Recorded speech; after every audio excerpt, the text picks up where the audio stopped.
And we are live. Welcome, everybody. I'm Dr. Gabriella Kőrösi, and I'm back with my wonderful co host, Dr. Gary Wohlman. And today we have some surprises for you and on another wonderful conversation to continue.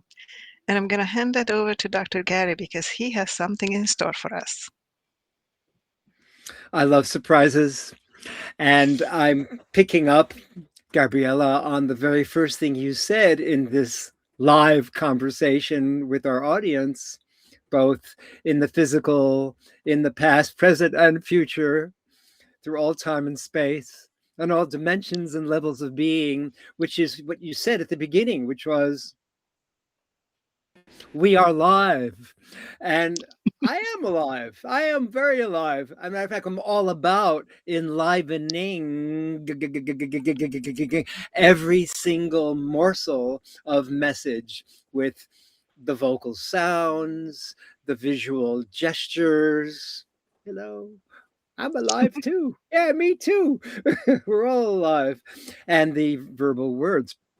And in being alive, I over the last week came across a very interesting, fascinating video that I viewed watching Vishen, Vishen from Mind Valley. He's a man who's created, like Tony Robbins and many other world leaders, a series of video and transmissions from world leaders all over the world, that he's got quite an amazing platform. And he's like one of the top platforms today in sharing metaphysical wisdom, information about aliveness, about life. Wonderful. And in this last session, yes, that I saw and witnessed and experienced a week ago, he had an email that said, I'm sharing the most powerful, provocative, profound message I've ever shared. Something like that. And of course, Oh, wonderful. It intrigued me. So I opened it up and I listened to his 45-minute transmission about what he has learned about changing the focus that many of us, including me, have had on utilizing affirmations instead of using them as statements. Like one of my key, when I talk about the 3 key words as the presentation doctor, and I encourage people to match gestures with 3 key words that gets a person into the zone. I would say about myself, I am creative. Oh boy, I am. I am playful. Woohoo! And I am transformational. And I do that in a multi-sensorizing way. So it encodes the new program, the mission statement, the self-talk into the muscle and cellular memory. And then I can be in a tremendously resourceful state to tap into wisdom, words, wittiness, whimsy, in an instant. And he said something in this transmission that brought me to a whole new level. He said he had spoken with someone who turned around his belief about affirmations being effective to a whole different way of utilizing them. What is that? He said, the mind, our human mind, is trained to, like a processing machine, to answer questions. So instead of saying what I just said, I might say with the word why.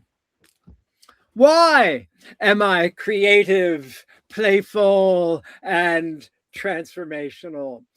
And he said that when you ask a question like that with the word why that precedes it, the human mind automatically goes into answering it rather than the resistance. Oh, you think you're creative, do you? Oh, you're really playful. What if you're not? If you're scattered at the beginning? And so the resistance isn't there when we ask a question starting with the word why. So I consulted ChatGPT And I asked ChatGPT to use this system, which he calls Lofty, Lofty. L, lifting. O, ownership. F, future focused. T, truthful. Y, yes inducing, as lofty questions. So within the word lofty questions is this messaging: lifting, ownership, future focused, truthful, and yes inducing. I asked ChatGPT, who I've been training recently, to perform as agents in my life that are key agents: the magnetic copywriter, the message distiller, the performance artist, the one that creates stages and strategies, and one that creates boundaries, to activate these 6 different agents to have me ask the correct questions, starting with the word why, for all the areas of my life. So I've not done this on social media. I've only done this to myself at the beginning of each day, at Okay. the end of each day. I've put this into the note program in my iPhone so I can see them visually, these questions. I've recorded them onto voice memo program in my iPhone so I can hear the questions. And at the beginning and the end of every day, and at particular moments, like when I come out of the waterfall, I'm in a particularly resourceful state. I play the audio, I look at the questions, and I read them out loud, multi-sensorizing, which is what I love to do, the information, so it sinks in. Well, now I'm going to Okay. share it with you just as I do it, except instead of hearing the words, I'm going to be producing the words with the questions. And there are 8 areas. The first one is purpose and destiny. Why am I so powerfully aligned with my deepest purpose that the right people naturally seek me out? Mm. The second one is money and abundance. Why is money such an easy, joyful, respectful exchange for the transformation I provide? Why am I becoming increasingly masterful at creating recurring and passive income from my wisdom? I love these questions. The Yeah. third area: love, intimacy, and partnership. Why do I naturally attract emotionally mature, affectionate, intelligent, sensual people who deeply value me? Yes. Why am I becoming more emotionally safe, sexually alive, spiritually connected, and relationally available every year of my life, every moment of my day? Why does my future beloved feel completely at home with my depth, creativity, sensuality, humor, and spiritual intensity? Why is love so natural around me? Because I live so fully as myself. The fourth area: community and Bindarabi. That's the name of the permaculture community where I live, at the top of this mountain here. Why am I respected at Bindarabi as a calming, connecting, wise, creative force?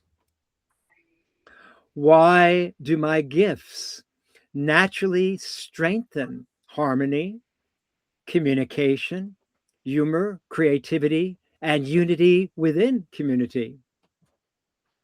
Number 5, body health and vitality. Why does my body respond so beautifully to rest, nourishment, movement, breath, touch, and self respect? Mm. Why do I feel increasingly alive, youthful, flexible, creative, and energized as I age? Why is deep restorative sleep becoming one of my greatest superpowers? A few more. Career clients, and recognition. Number 6. Why are ideal clients now finding me from all over the world? Good question. Why do Yes. facilitators, coaches, leaders, performers, and practitioners immediately recognize the value of my body and voice work? Why do my sessions create such profound transformation that people enthusiastically recommend me to others? Which is happening more and more.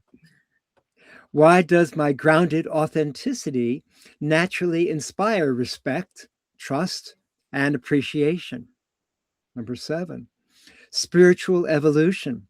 Why does life continually guide me towards exactly the right people, teachings, opportunities, and awakenings? Why do I solve challenges with increasing grace, humor, creativity, and wisdom? Why does life respond so beautifully when I fully become myself? And the last and not least, adventure and freedom. Why am I living with increasing freedom, movement, prosperity, beauty, travel, and meaningful adventure? Why am I experiencing magical, peaceful, awe-filled encounters with animals, nature, and extraordinary places around the world and from deep within my consciousness? Wow, Yes, that was yes. beautiful. Yeah.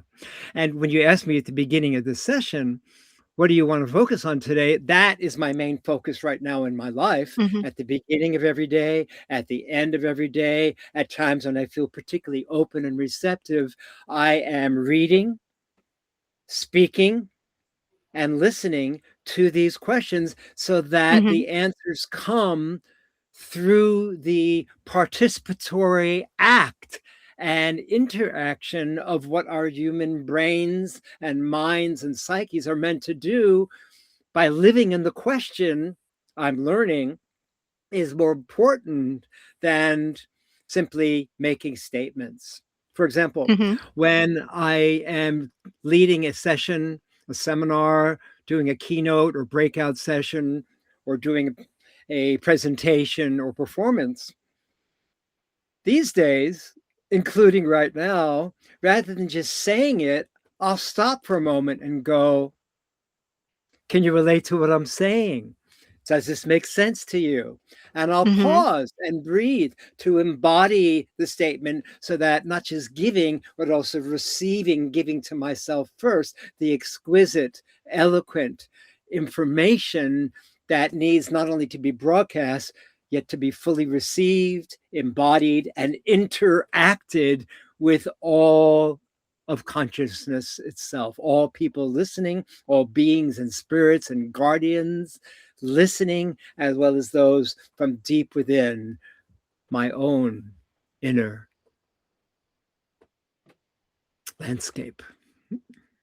Yes. I like it. It's actually kind of reminded me of some researches that I have done and presentations preparing for um, presentations in Lean Six Sigma projects. There's a section of them where you have to ask the why questions. And then you answer the why. And then you ask again, why? And you ask like 5 times on the row to kind of get into the depth of the problem. And I think this is really similar to that, just to keep asking the why questions. It's also reminded me that many times in my writing, I like to ask questions. Why is this happening? And, when something's happening. And when you were reading these why questions, yeah, I really feel like that the brain does respond differently to them. They are just like, you kind of feel it more. Like it seems to be more meaningful than if you just say I am. It's like why? I like it. Yes. Yes. And in saying so, why am I this implies that I'm already that. Whereas if I Mhm. say I am this, there can be all kinds of resistance. No, you're not. How dare you say that? Who do you think you are? Yet in asking why first, it Yes. implies that the answer to the question has already been realized, which is a whole different state of consciousness. Yeah. So you've been practicing this for how long? Just a few days, a week. How how does it feel? Well, I'm noticing that I'm getting Mhm. all kinds of offers from people, including you, to do projects, to do seminars, to do retreats. Someone's creating a flyer for me. Someone is putting me with a group called Love Fest into helping all the facilitators make live, enlivening, engaging 1 minute intros of their upcoming presentation and their workshops all over the world as this is starting to globalize. So just in the last week, these 3 different events have been occurring, and I noticed that the opportunities are growing as I am living in the question.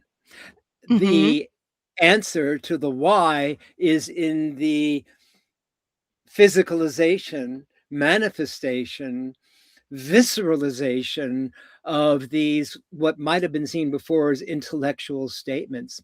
I'm a visceral, visual character, a colorful character.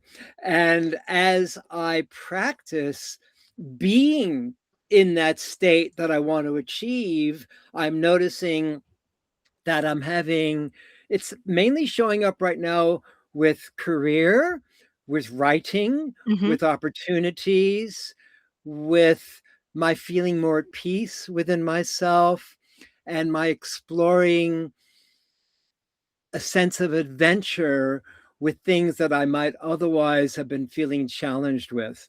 For example, about a month ago, I was sitting in the back seat of a car without a seatbelt, and the driver suddenly put on her brakes, and I went Mm. flying like a missile and violently landed, my whole body supine on my belly in between the front seats, and I smashed my knee. I've been barely able Oh. to run, walk, or do what I'm used to as an avid athlete ever since. And I'm watching on YouTube different specialists giving demonstrations of how to heal knee pain and trauma and injury. So when I'm opening up YouTube, which I like to do every day anyway, I often listen to a lot of high-minded luminaries, astrology, wisdom keepers. Now, because I've asked for one or more of these knee injury clearing from physios and chiros and all kinds of luminaries, I'm getting a lot of video prompts about this video, that, and Yeah. instead of just noticing they're there, by living in the question, body vitality, that's another one of the areas, I take time and I practice along with that video. I save the link and then I go on to do other things. I'll just do it once every 2 or 3 hours. I'll listen to another one of those videos on the knee. So I'm finding that living in the question is providing the answers by having more opportunities to answer the question Mhm. in an interactive and physicalized way. I'm so sorry that that happened, in the Well, car. yeah, yeah, I am too. I at the same time, I'm honoring the beautiful message Mhm. in Rumi's poem, Jalaluddin Ruby, the Sufi mystic and poet whose words and poetry and wisdom, as you know, is celebrated even more to this day, his poem called The Guest House. So I'm seeing the wisdom in these words, the guest house. Slightly abridged because I don't always remember the same words. This being human, it's a guest house. Every morning, a new arrival, a dark thought, a shame, a depression, some momentary awareness. Stand at the door and invite them in.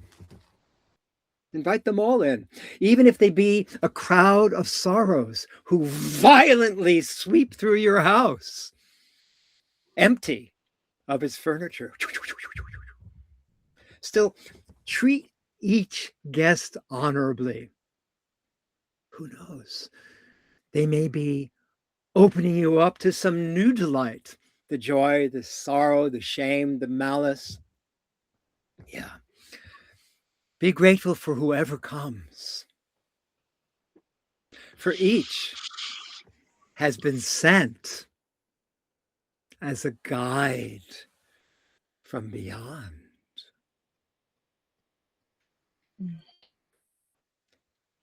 As much as I feel sorry that this happened, I'm seeing the wisdom in learning practices of healing and other gifts, silver lining in the cloud, that is awakening a deeper connection with aliveness. If there are any one subject of this session today, I would say it's about aliveness. What you said, we're alive now. And to me, that says it all. It's coming back to what is it that frees the soul to be alive? In my life, I use every moment that I can. I utilize every movement that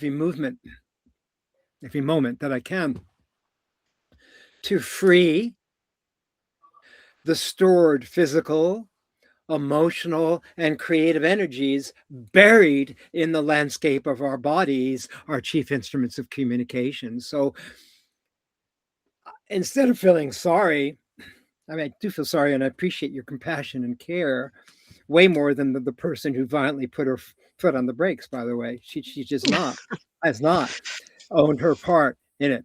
Yes. Oh, really? I accept my part in putting my foot on the brakes very quickly, but I do not accept my part in you getting hurt. It's like, well, what is this? It's like there's no caring about how it affected me and no sense of forgiveness. And a full act of forgiveness, one says, I'm sorry, I'll drive more carefully in the future, be more attentive to the person who's in the back seat, even if you don't have your seatbelts on, so I can drive with care rather than I always drive with care right after she slammed on the brakes and I got hurt. What are you talking about? You freaking fool. You don't always drive with care. You just slammed on the brakes and I nearly got killed. Hello. So there's a feeling of ownership in honoring what is alive within someone. I love the expression, what's alive in you right now? What's alive in me right now? What's landing in me right now? And it's about the word aliveness and bringing to life that which may be inert or sleeping or has a bad name to turn it around. This is what motivates me in my life. That's beautiful. It's interesting because I just did this morning kind of a mindfulness, being alive nature walk, which I like to do in the morning when I just go out and observe nature and the birds and kind of just whatever comes, the thoughts, the words, um, not focusing on anything, just what I see around me and appreciating what it is for what it is truly, not without any agenda, just appreciating the greenery, the fresh air, because we just had the rain, so everything was just so beautiful and green and vibrant and just ready to grow, and all the little plants that I planted looked happier and taller, and that kind of probably it's a similar feeling like when you're under the waterfall and you just feel that freshness of the air and that just beauty and bounty of nature and connection. So I just love that. And Beautiful, Gabriella. Yes. I saw your post this morning. I didn't have time because I was busy doing a presentation coaching session and then this interview. But I saw that you had an early morning walk, and I saved it so I could look at it later. Because now that we're getting to know each other better, I want to know more about you and your life and how you enjoy being with nature and to tap into the depths of nature. In my life, we all come with a core wound. One of my core wounds is the belief, the story, it's not true, that I'm not enough. I couldn't get enough A pluses from my mom. I was a great student and a great athlete and got the award in my private school, Horace Mann Private School in New York City, of the one student out of our class of 100 who had the best combination of athletics and academics. I won the headmaster award from that year. And when I was graduating, I was 18.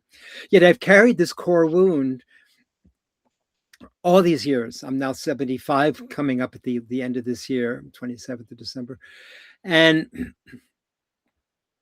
in my sitting in the waterfall and my doing different practices, the I, oh, practice, I'm learning, as I'm demonstrating now, to take in and receive through fresh inhaling breath what I'm putting out. So I'm not just giving away. And I'm having an insight now. And the insight is by the constant practicing of practices and rituals, even in the AEIOU exercise ritual in the waterfall, I subconsciously, it's no longer unconscious because I'm about to speak about it for the first time, feel that I've been attempting to override this internal belief that I'm not good enough by overdoing, by performing, by giving, by sharing my wisdom without receiving as I deserve to receive. The last session I just gave before this was with a very talented musician, speaker, storyteller. He's actually quite famous. I won't mention his name for purposes of privacy. Yet he is reaching a new level with his speaking where he feels that he wants to have my support to be able to become a masterful speaker, storyteller. And when I look at him and I listen to him when he is speaking and presenting, I've seen him recently on a TED Talk, he's giving so much information, so much wisdom, so many words that it's like a flamethrower that, or a train that, a cargo train that's going so fast with the cars going across your field of vision that you can't possibly see the numbers on the train cars because there's too much. I've been doing the same thing. And I told him in giving him this coaching session today, hey, to overcome some of the challenges you're receiving about one financial breakdown after another, different times when you were very young where your mom and dad didn't want to hear you share your gifts, your music, and you decided I'm going to pull back into myself and not share my gifts, wisdom, and message with the world. That's an old pattern. To get out of that, instead of giving, or sharing, which I also have had a habit of doing, mirror work here, all done with mirrors, I said, now, instead of giving your message, we asked him to come up with some key words about, instead of, because he's going through another, someone owes him for royalties $75,000 and he only got $750. And let's turn this pattern around. So we came up with a new affirmation, and the affirmation was, I share my gifts and receive tremendous value. And I had him sing it. I share my gifts and get tremendous value. I had him whisper it, multi-sensorize it with my multi-sensorizing tool until he owned it. And then I said, now, instead of just saying it and broadcasting it, give it to yourself. not to your audience, as though you had a spear of heartfelt intention, that instead of trying to impress and overcome your belief of not being good enough, as I've been doing by overperforming, overdoing, looking for approval, seeking validation that you're okay, instead of giving too much away, allowing yourself to receive your own giving financially, in the gifts you give, in the wisdom you give. Let's take a part of an upcoming session. You're going to be doing a big part in a presentation in Portugal in a few weeks. And let's take a little soundbite of you taking people through an exercise. And he said, okay, everybody, close your eyes and feel and envision the fluid in your body having this amazing different transforming shapes and colors. And imagine yourself giving to yourself or someone in your life the picture of receiving some beautiful gift, some beautiful honoring, whether it's money or recognition or the lover that you're receiving or that person's receiving that beautiful gift. Breathe that in with all of your feeling. And now, as you're about to listen to this music, seeing that becoming true. And he said it, just like I did, by speaking, sharing, giving the energy out, giving it away. And I said, stop, pause, just like our last session, Gabriella. Yeah. This time, instead of giving it out, give it to yourself first. So the practice of I share my gifts and receive tremendous value is punctuated by the receiving of your own giving yourself that receiving, including yourself, rather than giving it away and disempowering yourself and having endless breakdowns and dramas and traumas because you have the habit of trying to overprove yourself, just like I have. Total transparency here. So, as I practice, I said to him, take this statement and instead of saying it to the audience by giving it away, do something like this. Imagine yourself now closing your eyes, visualizing the fluid in your body. That's it. Transforming into amazing shapes. Good. And now envision someone in your life, it could even be you, that you want to give a gift to, whether it's money or something that their heart has been longing for, a relationship. See that coming to yourself or that person. Yes. Oh, yes, just like that. So I had him basically interact with the audience and also breathe in so that as I share with you my statement, for example, I am creative. Oh, yes. Why am I creative? Oh. Yeah, I was just going to say, that's right. I am playful. Why am I already so exquisitely playful? Yes. And why am I transformational?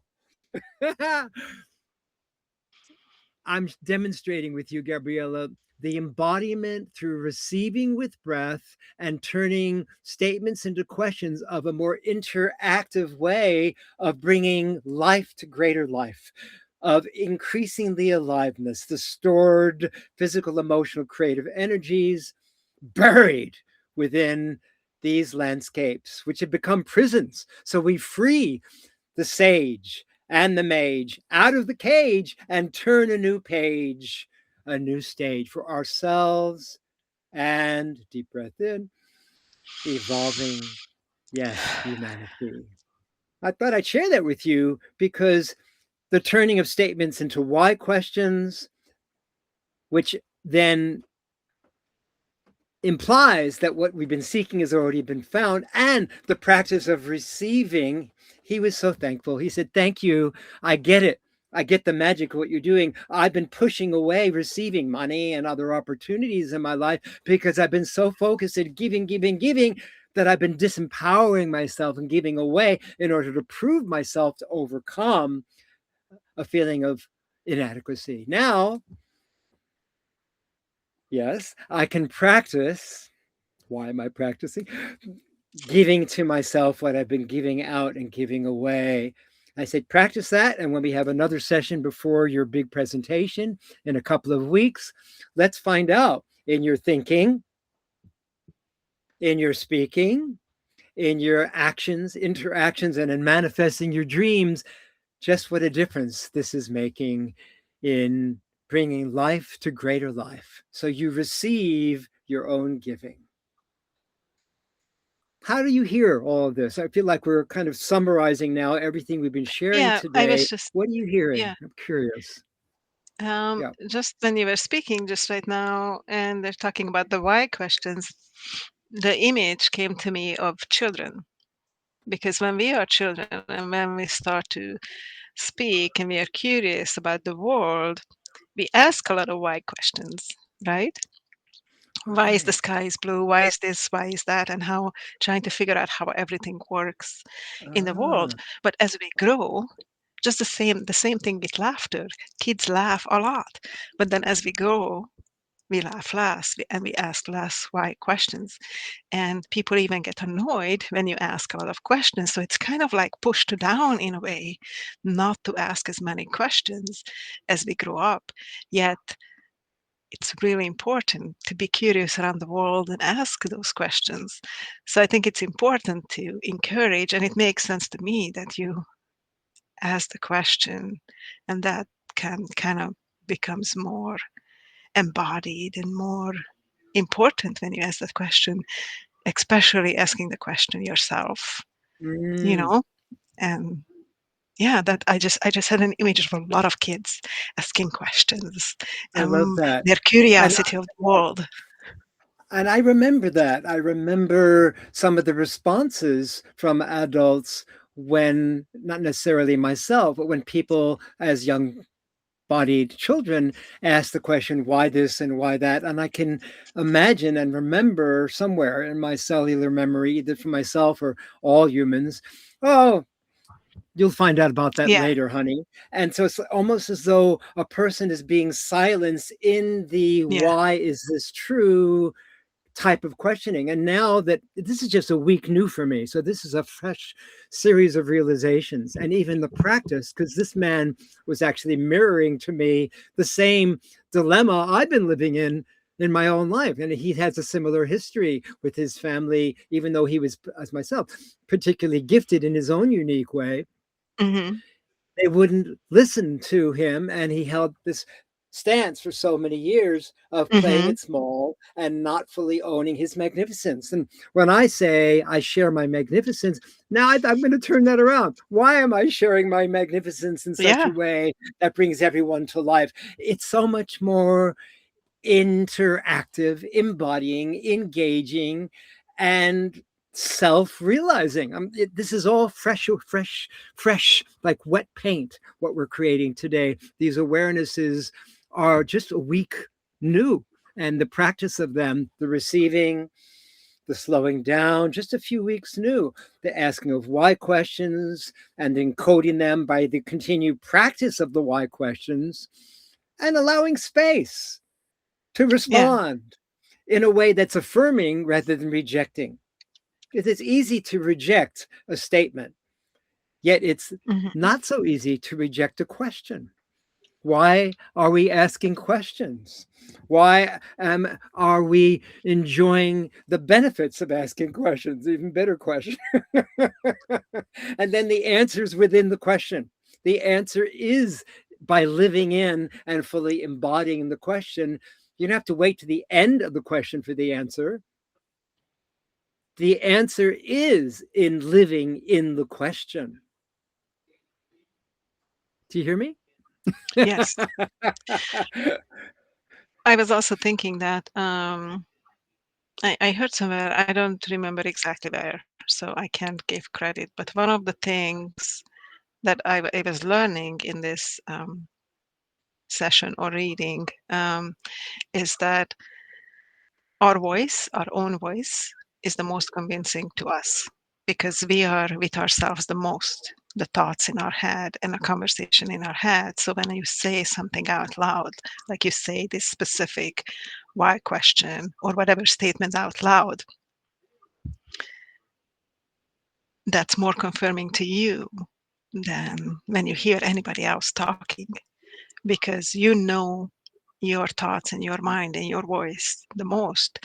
So the more you say something like that, the the better it is for our inner being just and development, because we believe ourselves more than we Fascinating believe to hear you. anybody else. Mm, So we yeah. hear our own voice, our own thought, our own Mm, consciousness the most.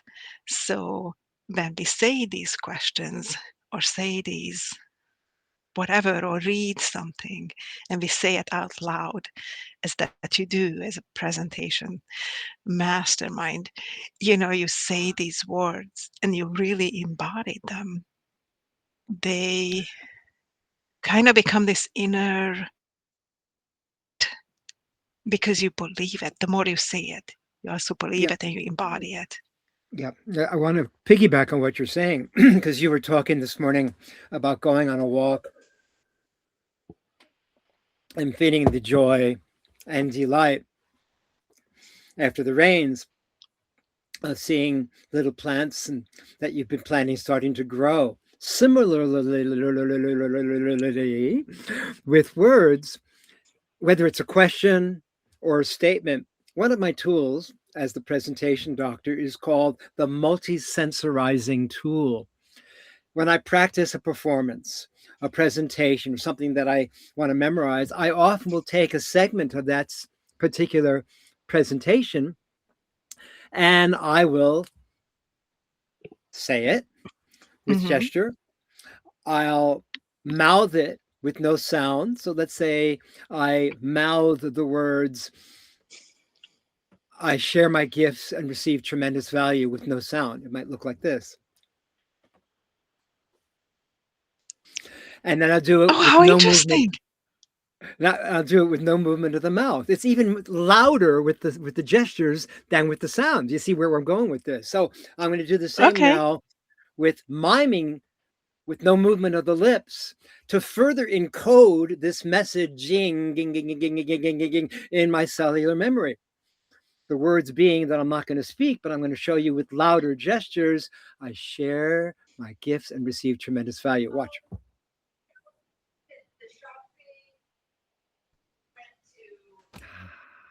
Oh, I love it. And we go further. Okay. Now I'm going to sing it. Okay. I share my gifts and receive tremendous value. By saying it, whispering it, mouthing it, miming it, singing it. Let's do it in gibberish. If you have a pet dog, cat, any animal, that Yeah. when you speak, when it speaks in its own language. When I Yes, they had do. this beautiful African gray parrot named Silverwing, it wouldn't speak in English, but it had its own language. So sometimes I would say Hmm. to Silverwing, "See you, Silverwing," and Silverwing, she would say in return, the same exact sound as "see you," but she did it so much simply, so much more simple, so much, I'm saying, simpler than I could do it myself. Yes, yes, And yes. so now we're going to produce a sound that matches the essence of the statement. I share my gifts and receive tremendous value, that we can all practice as in gibberish, not to be silly, but sounds that match the feeling of those statements. Here we go. Watch and listen.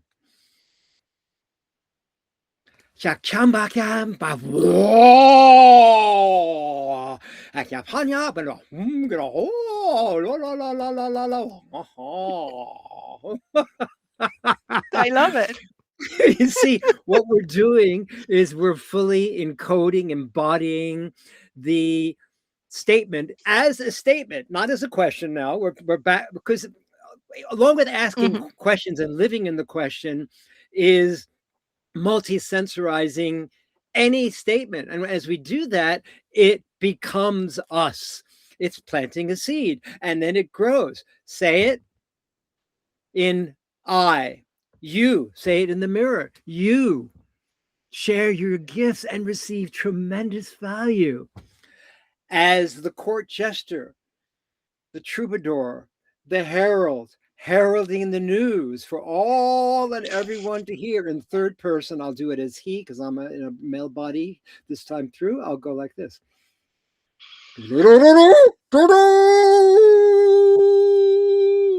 The good news is when he speaks, he shares his gifts and receives tremendous value.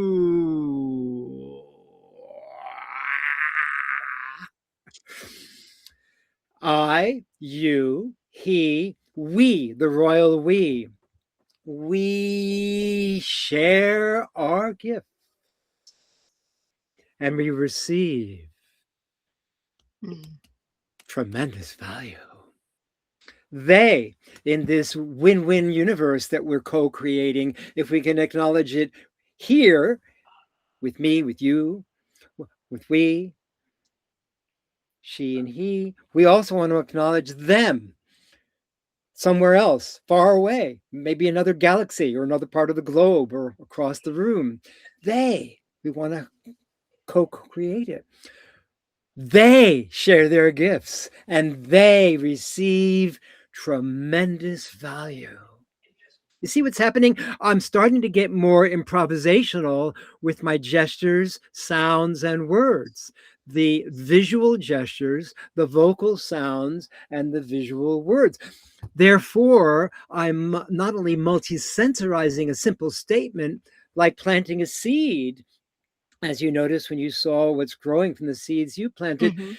this grows into the manifestation of whatever statement's being made. So I, you, she, he, we, they, shout, whisper, mouth, mime, gibberish, sing, and then write. The other part of this exercise is to write it down for you, those of you that are listening.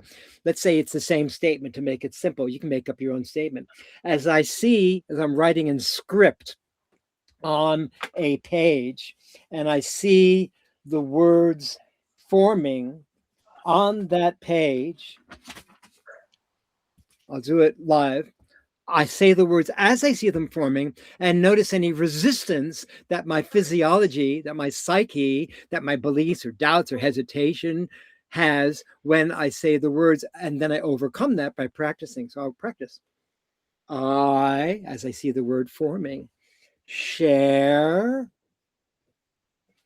my gifts and receive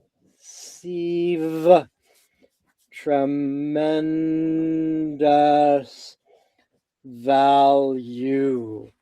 I always ask someone after they do that to share what they learned from that exercise. And what I just learned is that I haven't been using the word and. I had the statements be separate. I share my gifts. I receive tremendous value. I've kept them separate. No, because I share my gifts, I receive tremendous Mhm. value as I share my gifts.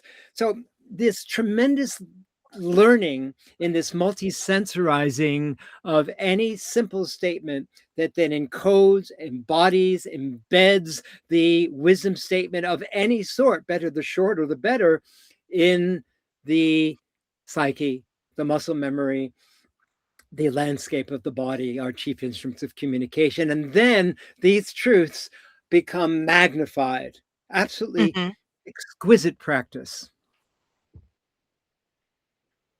I love it. Just as you were doing that writing, I don't know if you have ever done intuitive writing, but I love that one. I did it in some of my paintings. like when it was it had a background, but I was not sure what else was needed. And I asked the painting, what does it need? And I just took a pen and just whatever came, I wrote it. And it's not, written language per se, but it was just whatever it wanted to be. It always becomes something beautiful and unique and kind of created a feeling of what it is. So that's what it reminded me when you were writing and saying the words Mm, are the same thing, yep. except this time it's like the painting spoke to me in kind of silence, but Mm, based on an image of what is it wanted to be, yes. and and kind of the lines followed. Yes. Beautiful. Beautiful. I want to piggyback on that one as well. We have such catalytic inspiration sharing together, Gabriella. I love this, our sharing. When I was living in Hawaii, the first time I moved to Hawaii in my late 20s, early 30s, I met a woman who was an art therapist, and I shared some of my transformational body therapy and court gesture work with her. Margot Kinnicky was her name, and she developed a form of art and self-reflection that I've often taught and shared when I've worked at psychiatric hospitals or with people in sessions, and I do this with myself from time to time. And here's the exercise: listening to beautiful music with the subdominant hand, the one that's more Mhm, connected to intuition than the linear thought. Let the hand with a big thick pen, a nice thick pen, probably a mhm, dark pen, so it's outlined, here, darker pen, so it's outlined. Simply roll mhm, the hand on the large piece of paper as an expression of asking yourself a question. mhm, Why am I fulfilling my divine human destiny now, all the time in the world? So that might be the question I'm asking myself in my consciousness. But the hand and the pen, listening to beautiful music, da, da, da, da, simply writes the feeling of that question coming from my heart, the hand being an extension of the arm and this band around the chest and heart, so that feels into creating the shapes of that question without even looking at the paper and never removing the pen or the thick magic marker from the page. So then we get a bit of an image, what looks like a map with all black and mhm, white or dark colors. The second part of this Marcane art process that she called it, Margot Kinnicky, is now take colored pens of any sort, pens, paper, mhm, pastels, or it doesn't matter, and in either 1, 3, or 5 of the little areas that look like pieces of a jigsaw puzzle from the way you've made the lines go crisscrossing all around the paper, color in 1, 3, or 5 with one color at a time. Pick another color, whatever you're drawn to. I pick my best colors and I find things the best when I'm reaching with my very well trained from all these body therapy sessions I've done over the year hands, and they will land right on the color without having to look for the right color. And then I color those in 1, 3, 5. The third part of this exercise is then asking yourself with an even thicker color, what, and with music in the background, what would be the answer to the question that you're asking? Why am I fulfilling my divine human destiny now, all the time in the world, for example? And so I'm now making thicker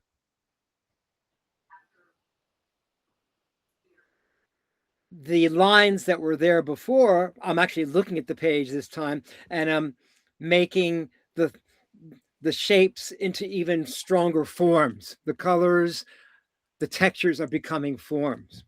And then the last part of the exercise, again with beautiful inspirational music, with the subdominant hand, is writing the message that I'm receiving from this exercise.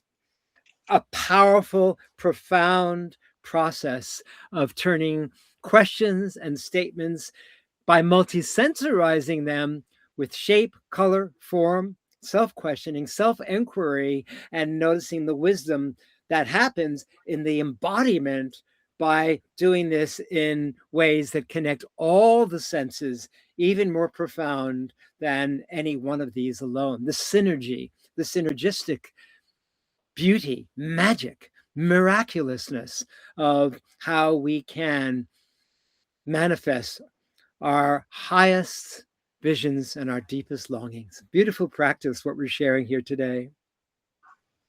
So it's really interesting that you shared that practice. Like I didn't know that, but when I did this same thing, then to go back and use different colors and highlight and make them thicker to kind of jump out, and some places colored in, and that. So I'll have to send you some of that what I done so you could see, and I can also I love add that. below this post. But while you were just talking, I was following some of it. So I asked a question: why am I writing? And with my non-dominant hand, just with a pen, because the markers are back there. I didn't want to get them.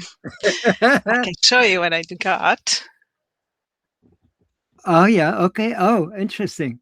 And tell me what that is. Why am I writing? So when I answered the question, it said love. That's how I share love, Love. Beautiful. through Now, my let's writing. do something. Let's take this further. As you hold that page up so we can see it as you're speaking, but also see your face. So a little bit of both. Can we? Yeah. Okay. Now, actually, I don't need to see it. You look at it. Giving a dialogue, giving a messaging, a conversation to what you saw yourself write, starting with these words. I am the drawing that Gabrielle just created. I am, so starting with that. I am the. I am the drawing that Gabriella just created. And my message to Gabriella is. My message to Gabriella is love.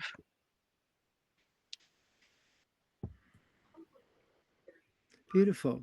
And if I were to use the word love in a sentence that could include a question, I would use the word love in the following way.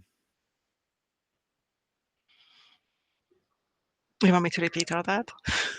No, just the following way. Okay, I would use love in the following way.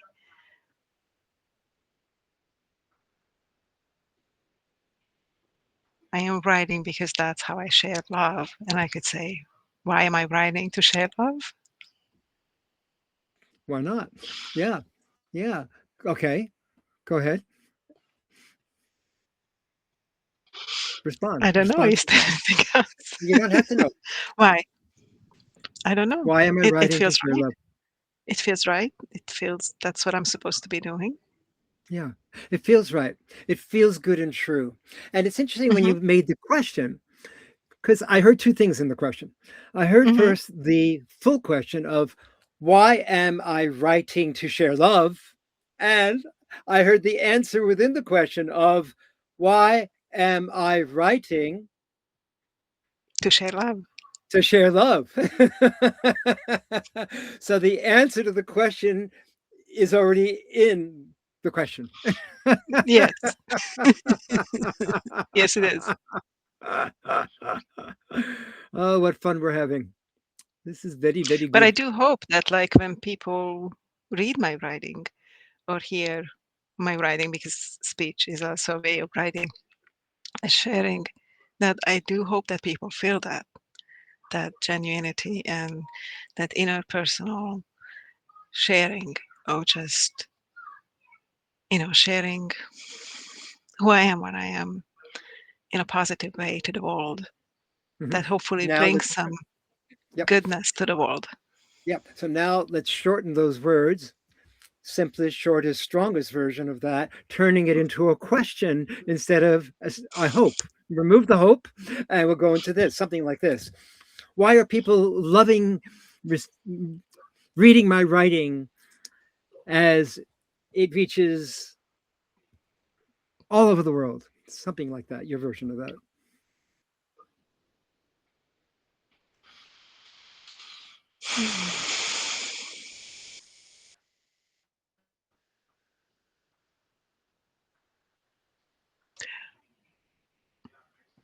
Why do humanity enjoy my writing when they read it?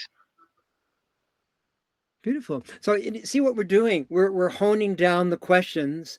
We're making them simpler, and then we both notice how the answer to the question shows up in our thinking patterns, in our speaking, in our acting, taking action, in our interacting, and in manifesting our dreams.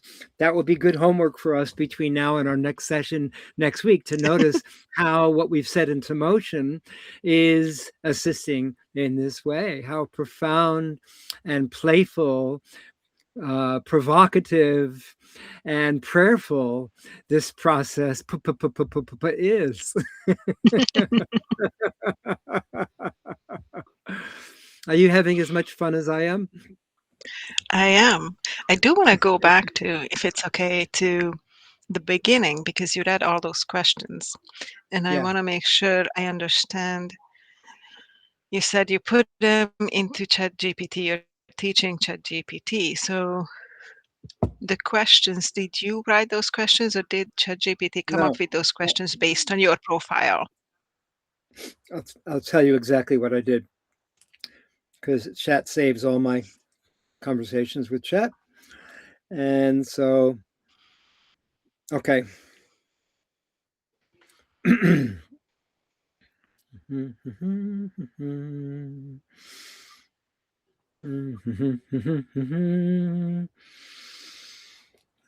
ah.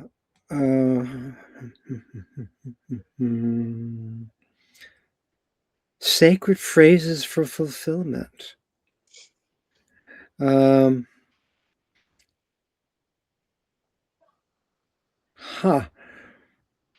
Well, I've got them into statements. And what I did is, at first, I asked a question about turning my key areas of my life, utilizing the 6 agents that I've now named and identified, to have these themes be represented. So at first it did it in Okay. phrases, and it said I can distill it into the essential message and craft those sacred phrases most aligned with your path, voice, embodiment, work, and deepest fulfillment, which is how I like to play with the word fulfilling. It says, based Okay. on your life themes, however, embodiment, authentic expression, sacred service, prosperity through aligned communication, and living as a fully expressed human, these already feel aligned for daily practice. So it then repeats the statements, which at first are statements before questions. I fully embody the truth of who I am. My voice is a blessing to the world. Life meets me as I meet life. And then it says, you might even speak them slowly. This is what encouraged me to say the thing about slowly with you last time. Yes. I fully embody the truth of who I am. My voice is a blessing to the world. Life meets me as I meet life. And then I did ask to turn into questions. I'm just looking for where that is here, because that was very powerful in turning around Mm-hmm. the information further. It was basically,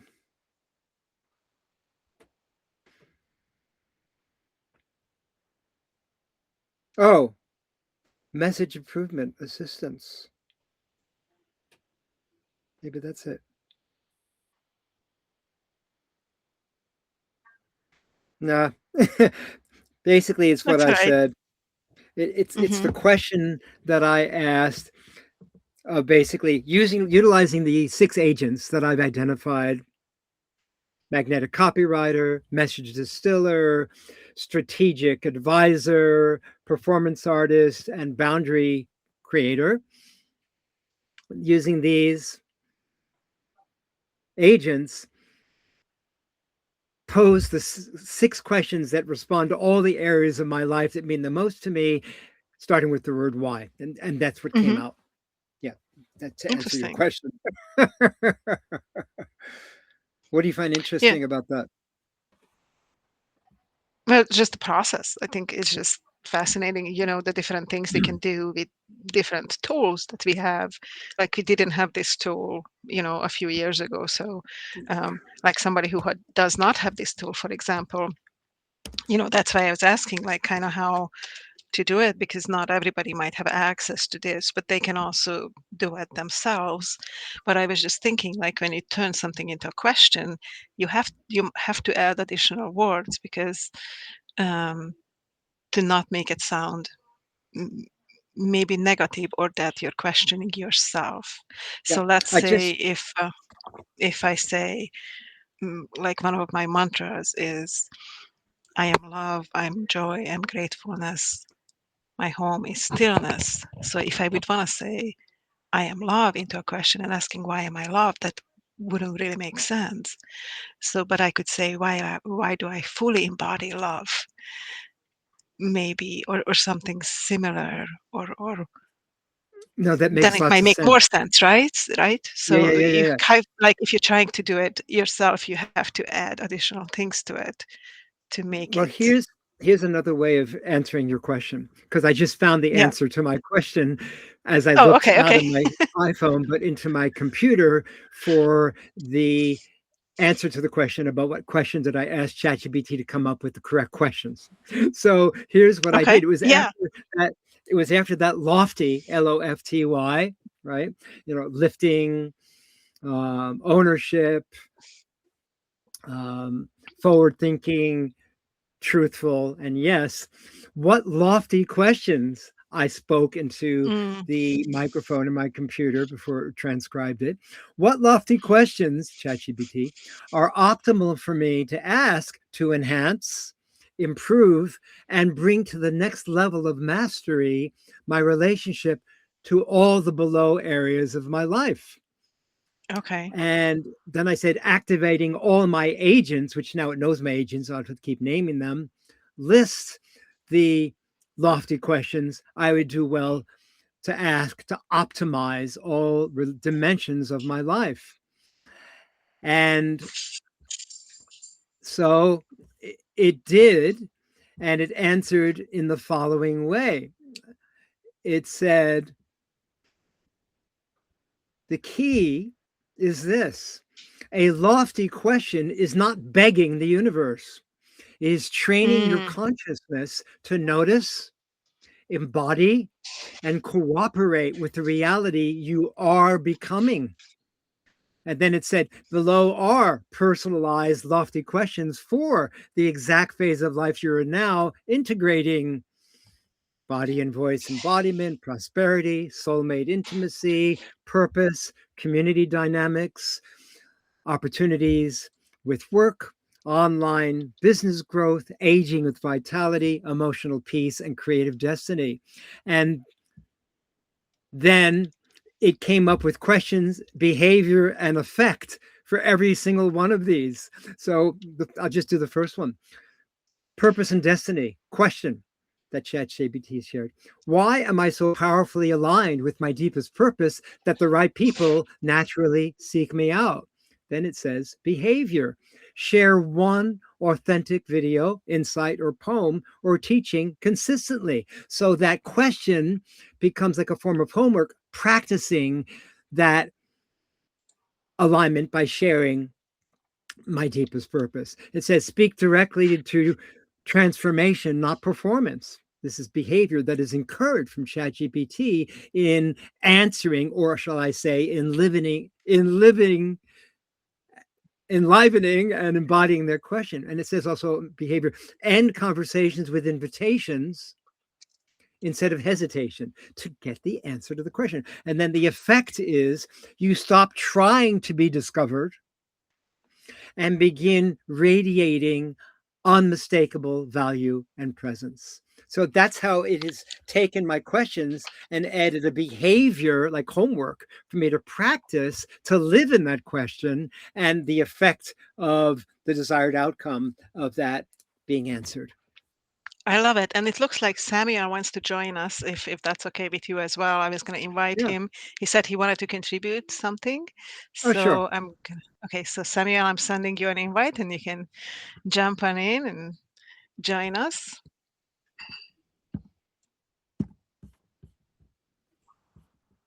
Hello. Hello. Hi. I'm looking a little unrumpled here in Spearfish, South Dakota, in the northern Black Hills, west of Mount Rushmore, about 45 minutes, in a very spiritual place. This, of course, was the holy ground for the um, and Native Americans. Sadly, there's a whole history there. We won't go into it, but anyhow, it's a very special place. And I've listened to the entire conversation. I want to compliment both of you. Gabriella, I don't really know you. I would love to get to know you. I appreciate what you're doing and your contribution. I have, as the French would Thank say, you. un petit soupçon, just a little taste of maybe who you are. Um, your gifts of listening are phenomenal, and to allow someone like Gary to wax about what he really does know. And I need to now build Gary up. And I don't know that we've ever had this conversation. Then I'll get to my point. Thank you, Sam. Back So in good to see you. back in the early 80s, I want to say it was about this time, May of 83, perhaps, or 84, there was a spiritual retreat in the northern part of, I don't know if it was San Diego County or Riverside County, it was called Hechicero. Yeah, And those are that the is, retreats that I was leading and with Jack, my what was Jack's name? Jack Barnard. Jack Barnard organized the thing, and I was invited. And I thought, well, this is kind of new agey, but I guess I'll go to this thing. Anyhow, Gary and I met there, and I was very, very touched by his performance as the Joker or the Fool, if you will. And it gave me a whole different, I'm getting emotional, it gave me a whole different understanding of what that meant. In any Oh, event, in any event, I subsequently booked a series of very intense bodywork sessions with Dr. Wohlman. They were phenomenal. And Gary, I'm 75. I'll be 76 in November. I'm a tad older than you. Listen carefully. And I've had multiple courses of bodywork in my life. No one comes close to Dr. Gary Wohlman in moving energy, period. End of conversation. I will go to my grave. Swear to God. Orders of magnitude. I've had great body work. If you want to talk about, Oldsmobile Cadillac, he's the Rolls Royce. And I, no, look at me. I mean that sincerely. I have Oh, never we felt know. energy We know. move when Gary touched me, period. And he's trying to touch you now with his words because obviously you're not in his physical presence, or he could touch you, touch your body. This guy Oh, is I a feel it. master. And I'm I not feel it. kidding. I Samuel, think we feel each other's energy. Samuel, I want to ask you a question. What, by the way, thank you. It brings tears to my eyes hearing Oh, you it's share beautiful. that. Thank you, Samuel. It's true. And I don't have to what I, puff. no, that's not about puffing up. What I want to ask you from more a place of inquiry is because I'm aware of this that has happened with you in particular and with a number of other people in this life. And I'm curious, what was it? What is it in the moving of the energy that you can communicate in a tangible, physical, measurable way, that, or maybe not, maybe what you said is enough, but I feel like there's something deeper there about how it continues to be held so deeply and richly in your consciousness. What can you share? It's very simple. Yeah. It's taking the invisible that Yeah. informs the visible. The invisible informs and creates the visible. Yeah. God spoke and physical reality happened. Gary Yes. touched and energy moved. It's a structural conversation. And interestingly enough, Gary Mm. mentioned several times in the course of his presentation over the last 45 minutes or so about Mm. living with the question. Interestingly enough, in San Diego years ago, in the early to mid 80s, there was a very compelling and successful um, religious science preacher by the name of Terry Cole Whitaker, a woman. And at one point down in San Diego, she invited Werner Erhard, who was the founder of S, subsequently Landmark Education, subsequently Landmark Worldwide now. And his presentation that day, which I saw live, was living with the question. Living with the question. That's what we all do. Now, I love the conversation tonight. It's night here. I don't want to say critique, my only add on or bolt on. I've been in a very deep spiritual process for the last year and a half or so. And the one thing that you have not mentioned, and one thing that Werner Erhard teaches, context is decisive. Our physical lives are happening inside a context. Then the question is, what is the context? Are we, in fact, living inside a matrix? I have come to the firm conclusion that yes, our physical 3D meat suit bodies and personas, earthly personas, are living inside a matrix, a spiritual matrix. Great. If we assume that is true, who and what are the middle managers or the senior managers of the matrix? And if those middle managers and senior managers exist, what is their purpose and intention? I have come to the conclusion that if you are a being of light, in general, not exclusively, in general, there are archons and Nephilim in the middle management structures of the matrix who will screw you and put blocks on you in spite of all this loving, wonderful talk and stuff that you give. So you can hold all these affirmations and do all this stuff. And if a powerful being outside the physical dimension has it in for you, you're screwed And what's because the they don't add-on? want light brought into this world. How is this an add-on? I'm curious how you're adding to the conversation with this, because I'd like to Well, hang appreciate on, what you're saying. because what you say is true, but what you're the if what you say is true, and I think it is, the affirmations and the positive way of approaching life. But if it's happening inside a broader context where there are people who have, excuse me, entities, not people, entities that have negative intentions, you may run into challenges. I'm not saying always. You may run into unexpected challenges. And with all due respect, what I've listened to for the last 45 minutes, based on my experience, I'm not saying it's true, little t, true for me, may seem a bit Pollyannish. That's all I'm trying to get to. Not that positive affirmations and success motivation. Gary, you know, I had a TV show in San Diego for 5.5 years that was called Inward Bound. I was a Okay. pioneer in that before Oprah. Yeah. Before Oprah. My show was Yeah. 1.5 years before Oprah. She got the elevator ride. Mm-hmm. You're witness to that. And all I'm saying is, I agree with what you've said. I have no argument with anything that's been presented here. And I want to see the insurance policy. Let's have some affirmations on keeping potentially dark or interfering influences at bay. That's all. Okay, I want to take what you're saying and bring it to another level. Why are we taking any dark, negative forces that are intent on destroying all the goodness that has been shared here? How are we creating an insurance policy to be sure that they are put in their place?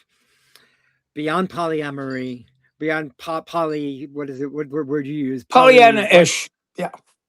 Pollyanna-ishery, beyond it Yeah. saying so bubbly and cotton candy. Now I'm going to ask. Now I'm going to do my practice of the simplest, shortest, strongest version. Why are these forces being put to rest? My request would be when you give your affirmations, which I totally believe in. So but let's be extremely clear. I am not critiquing the validity Yep. of anything you have said Yes. on this Yep. stream. I'm not critiquing any of that. What I'm Yeah. saying is I want to kick it up a level and then add, not subtract, add an affirmation of protection. Why are we protected from unseen dark forces Right. and as an insurance policy? I want you to give your audience an invocation for protection. I love Yeah. it. You're Okay. correct. Yeah. We need to do that. Gary, Why let me now are hang on. we? Let me go somewhere here. I'm going to tell a story that will be very informative for everybody, and they can go check it out. Are you familiar with the term Nephilim? No, you mentioned I am earlier. What not. is that? Yeah. How do you Okay. spell it? Nephilim, or alternatively, Nephilim, pronounced Okay. Nephilim in it's Hebrew. Yeah. Okay. Mm-hmm. If we accept the basic tenor of the Bible, let's go back to Genesis, and you're Jewish or you have a Jewish tradition in your family. If you go back to Genesis, the original book of the Bible, there was a fallout in heaven, and as we know, I assume you both know, approximately 1/3, according to the Bible, of the quote heavenly host, i.e., angels, were kicked out of heaven and came to earth. Does that ring a bell? I never heard No. about it. Yes. How about you, Gabrielle? Yes. You've heard that story. Okay, great. If 1/3 of the heavenly host, angelic type, powerful entities, spiritual entities, came down to earth, what Genesis said is that a percentage of those fallen angels mated. They found human women comely, is the expression in the Bible, and they physically had sex and mated with them. The offspring, the genetic offspring of that mating, were called the Nephilim. And then you say, well, what's the point in all that? It was very simple. If, and I'm making an assumption here, but it ties into the positive things you've just spent 45 minutes discussing. If we are here to ultimately return to the Godhead, whatever that is, universal love, etc., etc. If that's our destiny, if Mm-hmm. that's our destiny, how could somebody screw that up? Very simple. If the fallen angels came to earth and mated with women, and they had the Nephilim, which were the physical offspring, and those offspring are now half breeds, the half breeds could never be resolved to God because they had fallen angel DNA, half of their DNA. It's impossible. So, from a negative standpoint, the negative influence was to flood the earth with half breeds. Now we get to Noah and the great flood. If you believe that's true, and I happen to believe it's true, the great flood happened. That was God intervening to kill off the Nephilim. Noah had no Nephilim blood on the ark. So the purity of the human DNA superseded that. Now, great, Nephilim are now physically killed off. Doesn't mean they leave the earthly environment.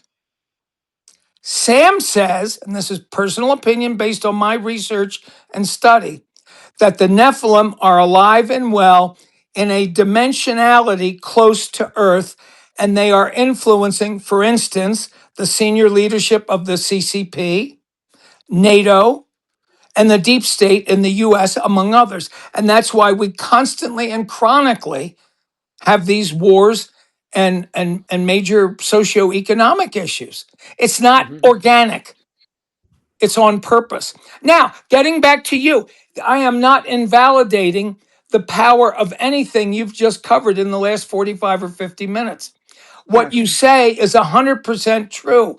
What I'm trying to establish is that what you say is true is operating inside a larger context, and nothing in this conversation that I've picked up on talks about how to protect yourself.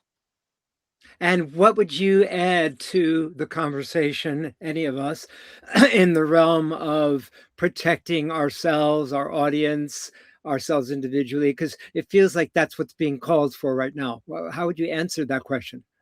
Very easily. Just as you have an affirmation for positive and abundance and a loving relationship and contribution to society, et cetera, you create a statement, a command, withdrawing your consent to participate in the matrix and to allow any negative entity to have any authority over you. Is that clear? I withdraw Yes. my consent to participate in the matrix and have any negative entity participate with me. And I see that for all of you listening and watching as well. Right. So please understand, I am not at all trying to pour cold water on this. I hear what you're saying, Sam. And what I keep wanting to do, intending to do, and that I am doing in this conversation is taking everything that's being shared and adding it, if you will, to the matrix of our conversation. Therefore, I'm going to now take that statement and turn it into a question.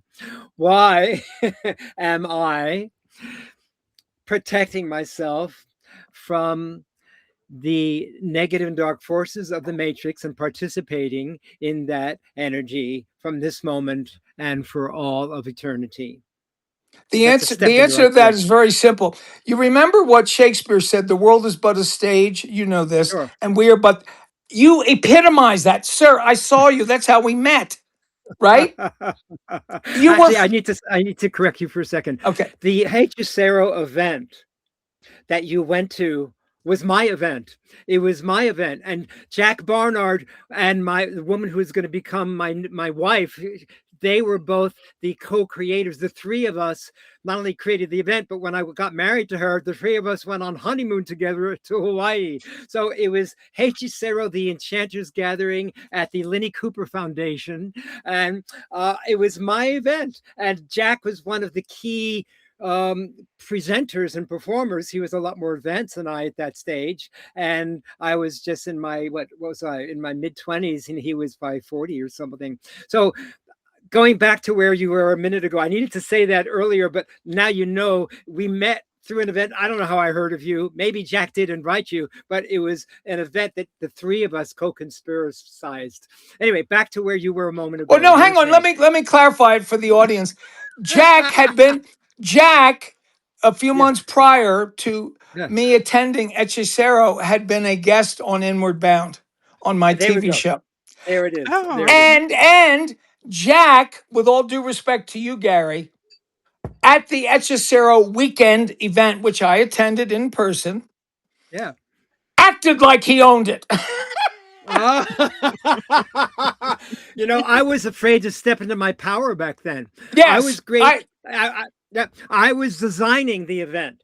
I designed it. Lucienne, who's to become my wife, who's now my former wife, and we're Gabriella. You would have loved this thing. It was a unbelievably high spiritual weekend. It was a weekend. I'm loving it from afar. We did it once. We did it once a month for 8 months. And each month turned out has a different theme. The first month was initiation.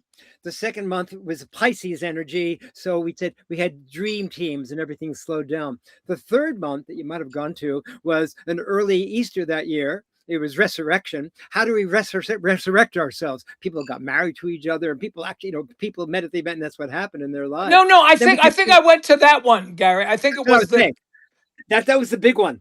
I think it was the Easter one. I'm pretty sure. Yeah, I'm pretty sure. I agree. Yeah, Joel Heathcote was there. Yeah, that's where I met Joel. Exactly. That's right. And Joel, the laser wizard, and Liz, who was one of my body therapy clients, met and got married. And they were together until just a year ago when he chose to consciously leave this plane and had a beautiful ceremony. By the way, Gabriella, Joel Heathcote was a genius in spiritual light. And if I'm not wrong, correct me, Gary. Joel Heathcote, bless you, Joel. I loved you dearly. He did the lighting for the Olympics in Los Angeles. Yeah, he did at the stadium. The opening show was Joel Heathcote's lasers. That's right. Now, coming back to this conversation about these events, this was fascinating. So the first event was initiation. The second was slow motion, living your dreams. The third that you came to, and Joel was there, so others got married, and one of the things was resurrection. But what do we do with the next event? Oh, let's do this on heroes. And the next one, gods and goddesses. And then finally, archetypes to remythologize the culture. We had about 8 events. And Lucienne and I turned to each other as co-partners in this event because I was designing it. She was doing the creative design. Jack was doing the performance. I was in the background. I was afraid to share my voice back then. Yeah, and Jack took the ownership, just to be honest.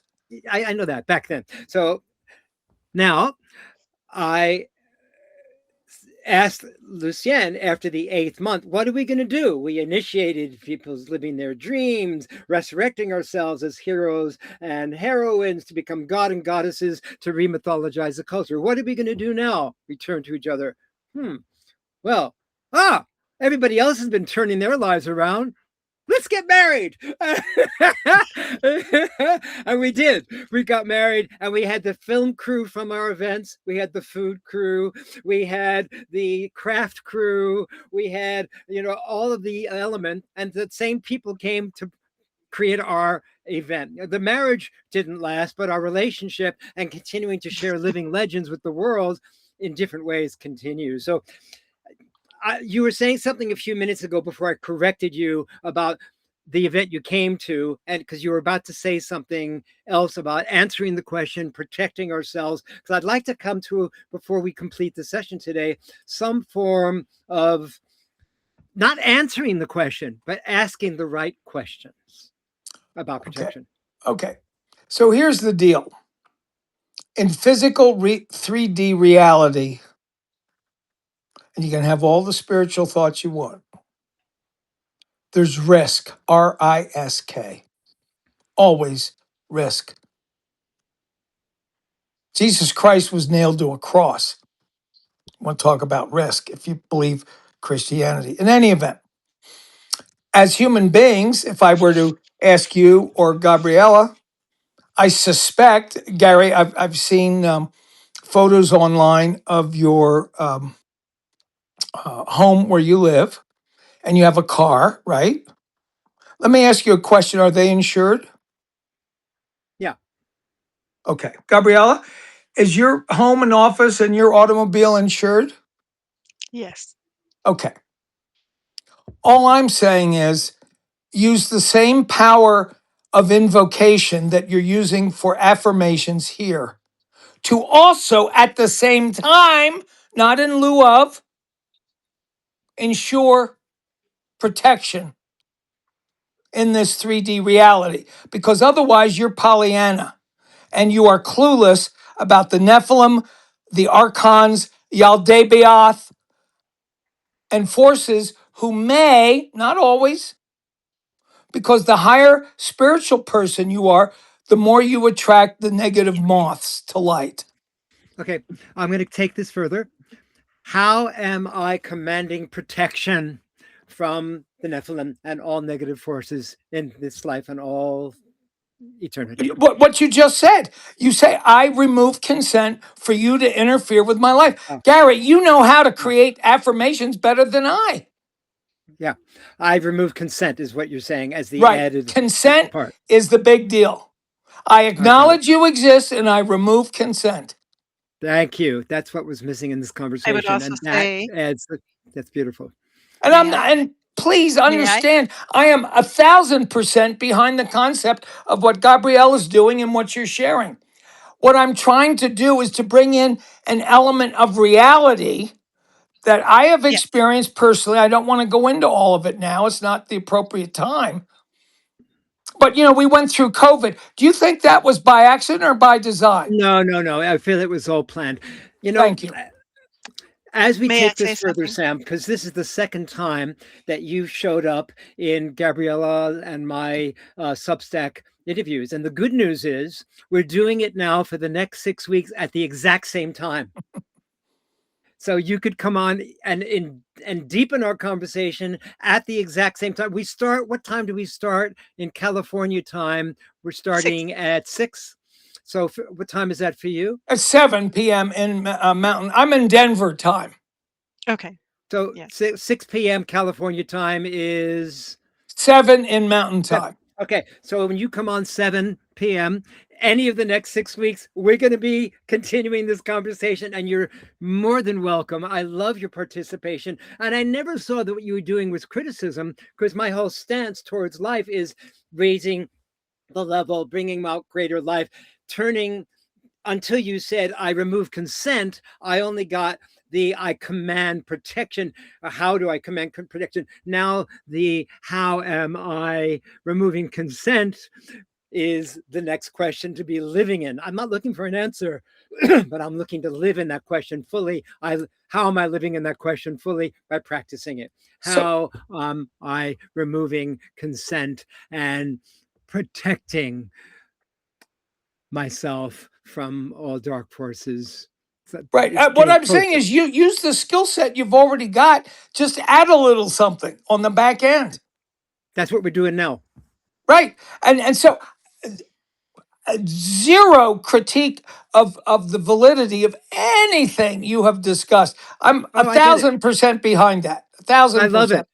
And you're giving so much to our conversation, Sam. It's Gabriella mentioned to me after the last time, which was the first time you came on, which is probably 4 or 5 months ago.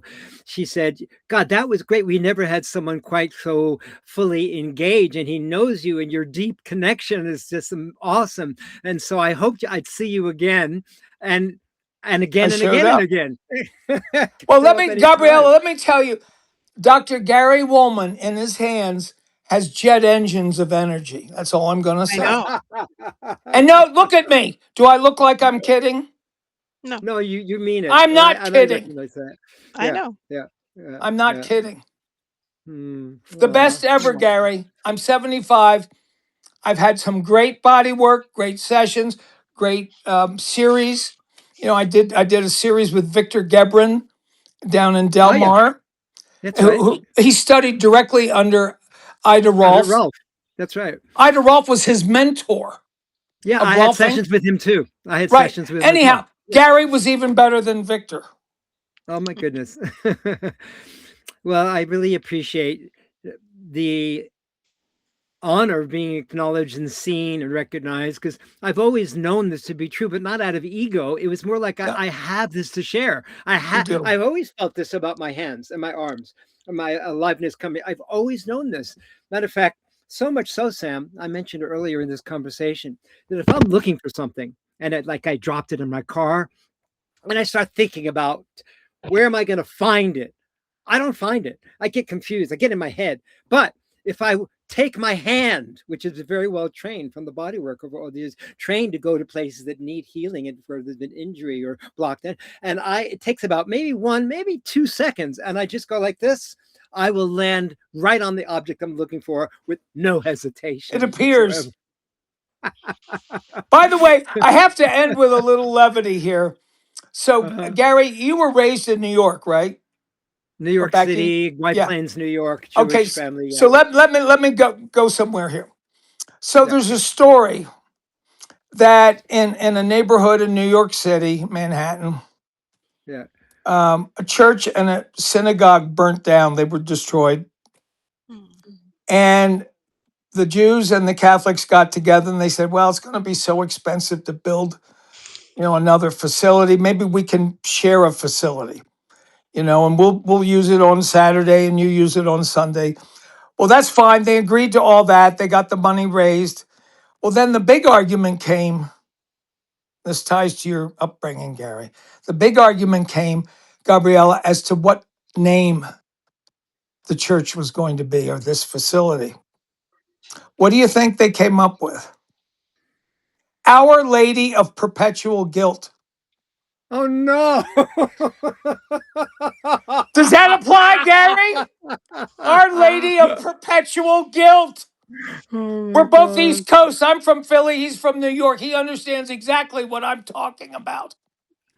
Well, I refused to get bar mitzvahed as a Jew at age 13. All the other Jewish 13-year-olds were getting these great gifts and thousands of dollars.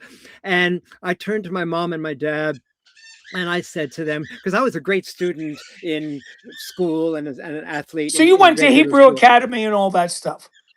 I was just about to say what I'm about to say. Yeah. So I was forced to go to Hebrew Academy to get bar mitzvah. I had to get, I had to do the lesson, and I did not accept the indoctrination of having to be a good student in Hebrew school, because I was cutting out. I almost failed it because I was acting like a real persecutor from the back row, and I couldn't stand it. I couldn't stand being told I have to go to a Hebrew high school. You rebel, you. But listen, I exactly. That I'd have to go to a Hebrew high school for 3 more years after bar mitzvah, and we'd have to hire the Jewish caterer in order to get bar mitzvah for that point. So I turned to my parents and I said to my Reformed Jew parents, Mom and Dad, I didn't say the word, this is BS, in a slang kind of way. I don't know what kind of language we're allowed on here, Gabriella, but I said to them, this isn't right. I stood up as a man and I said, I don't want to do this. And they said, it's corrupt, Gary. It's not right. It's right. They're forcing you to go to the Hebrew high school and they want you to take their own caterer. Let's not do this. And that was a manly act. I didn't realize it at the time, but the guilt that I have felt in the Jewish religion, and go at least go to the high holy days, Rosh Hashanah and Yom Kippur, and show up at synagogue. What the frick? I couldn't wait to read this. The one thing I liked, there's only one thing I liked in all of the time, was the phrase that said, and I now honor that which is sovereign and uplifting and building and nourishing as a soul, that I'm on the right path. That's the one theme that I could connect with, and it overcame the guilt and doubt and fear and hesitation that I felt I had to fit in a certain formula. And you know what? My first words in this life were, no self. I've been a rebel from my very first words to my mom wanting to show me how to walk. So yes, I'm a rebel. And yes, there've been such shame and grief and blame and guilt in that culture that I wanted nothing to do with it. And I kept moving as far away, New York, California, Hawaii, New Zealand, Australia, Bali, Thailand, and now I'm on this longitude, Brisbane, Sydney, Melbourne, way up in the mountains in the top of a permaculture community, off-grid, far away from everything except here. This is such an intimate moment we're sharing. I love it, Sam. Love you, Well, man. what's interesting, you've just confirmed Our Lady of Perpetual Guilt. In what way? Because you've told me this has been a trailing issue to some extent in your life. Yeah. And I wanted nothing to do with it. I said, I'm sorry, I do not consent to this conversation. Bingo! Bingo! Bingo! Now associate that with what I'm saying about non-physical entities. I do not consent with these non-physical entities having anything to do with my life. You are excused. Thank you! Bingo! I knew we'd get to something. It's that simple. No, it's dead stop. It's that simple. Are we making any sense, Gabriella, to you? You're the wonderful listener. God bless you. Yes. Thank Bon. you. Yes, you are making sense. Yes. Okay. As you can tell, we're both sort of out of control personalities, but Yes. Sam, I have to honor you as well and acknowledge you, because when I met you, which was in my 19... that would have been 83, I think, wasn't it? I And was she said, 30, 31, 32. I was in my early 30s. And so that's 40, almost 45 years ago. yeah. And I have to say, because I remember we don't have to share this on the video. We shared, deep journeys with each other in multiple ways. That was absolutely magnificent. And I can see now how far you've come, how far I've gone in fully authenticizing the wisdom. I love your posts and the multi-sensory, multi-dimensional. Subscribe to his post, Gabriella. What you're sharing about what's going on in the outer realms with such exquisite artistry, graphics, color, word shape forms. Sam, the whatever you are, you got a certain class. It's fantastic to see your Omega journey. Sam And how, too, and I write in a mythopoetic style because I don't want to bore myself.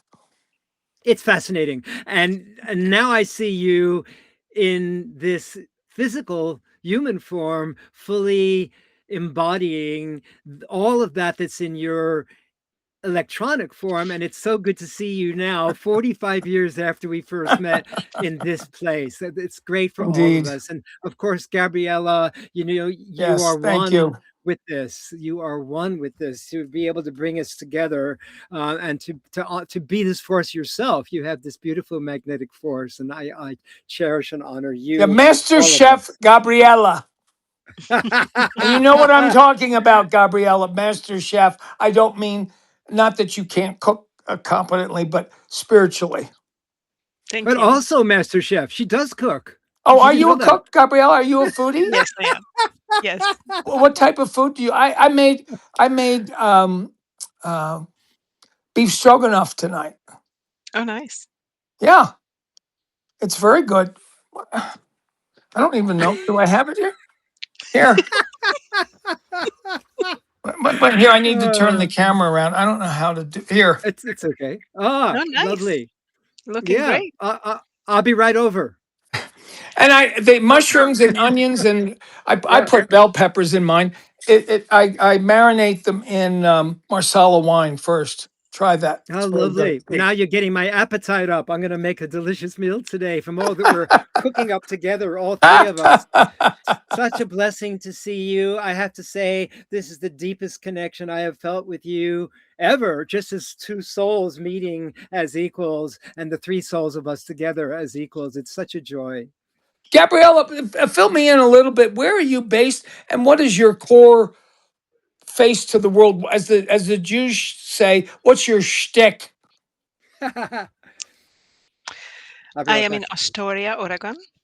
Okay, I know And where. I've actually been to Astoria. That's out by the mouth of the river, Columbia River. yes, yes, it's between the Columbia River and the ocean.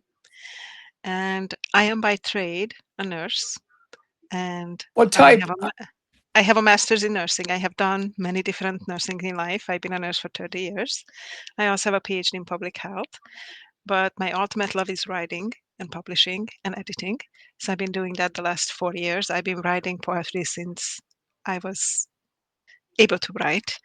And now I'm writing books, and I published over 20 books, and I'm also helping other people to publish.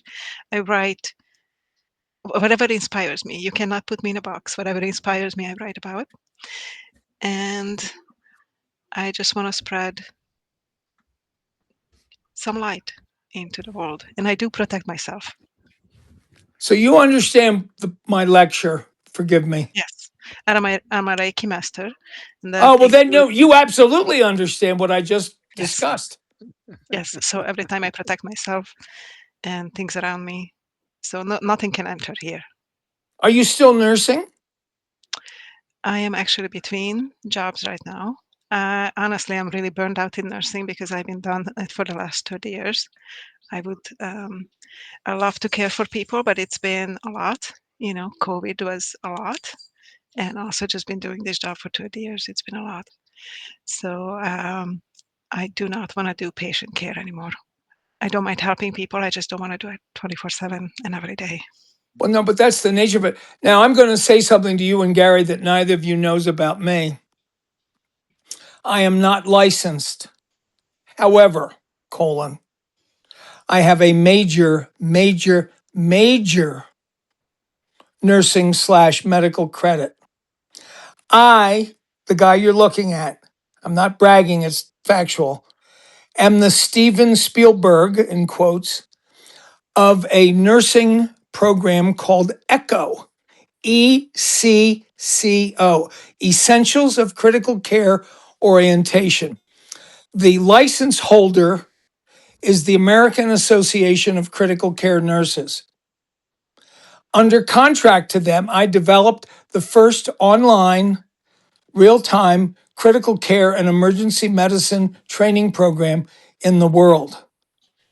It is now the gold standard in 1,100 hospitals in North America, and 95,000 doctors and nurses take the course every 2 years for their continuing medical credits, et cetera, et cetera. So although I'm not licensed, I fully understand and appreciate what you just said. Wonderful. Thank you. Thank you for sharing. That's amazing. I am a visual storyteller, as is Gary. Gary's a master. But I'm also a visual storyteller, and I have a gift for video, and he will tell you in some of my writings, obviously. And short story, years ago, 20 some years ago, I was approached by a woman I knew who was she had a master's in public health and was a nurse involved in administrative stuff with hospital chains and so on. And she had been hired by a biotech startup that had the world's first, you would appreciate this, Gabriella, listen very carefully, the world's first liver dialysis machine, not kidney, liver Oh, dialysis wow. machine. And they were having a terrible problem penetrating the market because people said, well, there is no such thing as liver dialysis. It's no, it's liver dialysis.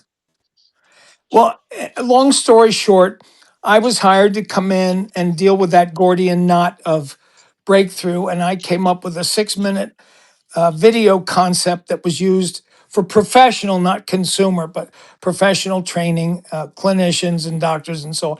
And it was a home run. She then went on to become the head of professional development for the American Association of Critical Care Nurses. And when they wanted to move their recurrent training online, she approached me. And twice I pushed her back. I said, I don't do online training. But she said, but you're a good storyteller. I said, Well, anyhow, long story short, I beat out Paul Allen, who owned Click to Learn. He was Bill Gates's partner. Yes. And I beat them out on the contract to create Echo. Fabulous. Wow, that's amazing. I beat out Paul Allen, Bill Gates's partner.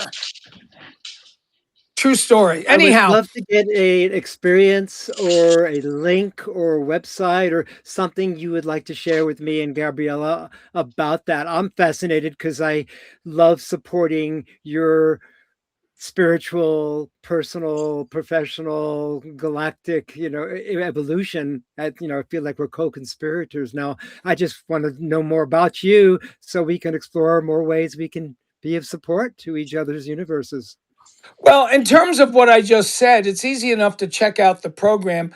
Go to, if you Google AACN space ECCO, AACN space Echo, the course syllabus and all the stuff that I developed, it's all there. It's now got a life of its own.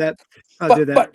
But for me, if you want to know more about me, not the course, then my newsletter is Vax VAXX. So That's what I get.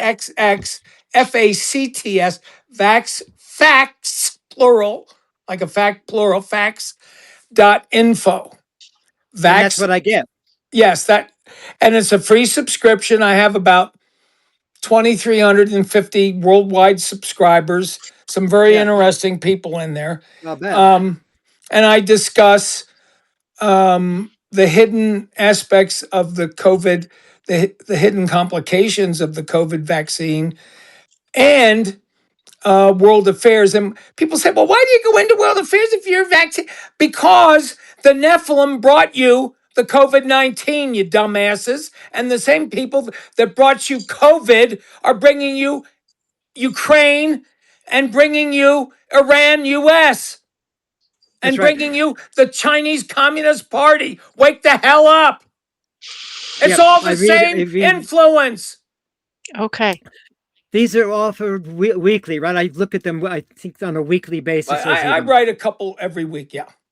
Oh yeah, okay. And can Gabriella find the subscribe link? Because I just subscribe, but I'm not sure how. How can she? Yeah, no, you subscribe? just go to vaxfax.info and there's a free subscription box there. Would you say it slowly so the people who are listening can get it spelled out, please? Yes, V as in Victor, A as in Alice, X as in X-ray, X as in X-ray a second time.